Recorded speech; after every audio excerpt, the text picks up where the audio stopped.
In today's video, I'm going to teach you how to open a case with Salesforce, 5 minutes. We'll walk through the exact clicks you need, along with practical tips so your case is clear, complete, and easier to resolve.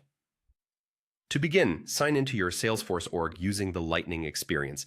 Make sure you're in the correct environment for your team.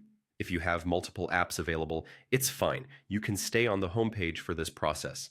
Next, open the Guidance Center. You'll typically find it from the home interface in Lightning.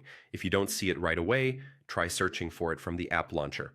The Guidance Center is designed to centralize helpful setup flows and resources, and we'll use it to jump straight into creating a case.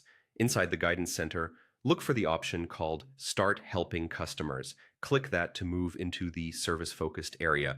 This view highlights key actions related to customer support. From here, choose Add a Customer Case. That action guides you to the Cases section, where you'll be able to create a new record. Once you're in the Cases area, click Add a Case. Depending on your organization's setup, this might also appear as New or New Case. Don't worry if the label differs slightly. The goal is the same. Open the form to create a new case. Now fill out the case form. Provide a clear, short subject that summarizes the issue, like unable to save opportunity or billing discrepancy on latest invoice. In the description, add the important context: what you were trying to do, the exact steps that led to the issue, what you expected to happen, and what actually happened. Include any error messages verbatim. Select the correct contact and account so the right customer details are tied to the case. Choose a priority that reflects the business impact and set the case origin, such as web, email, or phone, so reporting stays accurate. If your org uses case types, products, or record types, pick the most relevant values to route the case properly.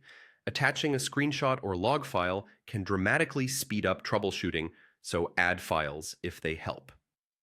Finally, double-check required fields. Salesforce will highlight anything missing if you try to save too early. When everything looks good, click Save or the equivalent Submit button. You should see a confirmation and a new case number. From there, you can track status, add comments, upload more files, or mention teammates if your org supports it. And that's it. You've opened a case in Salesforce end to end. Thanks for watching, and happy case management.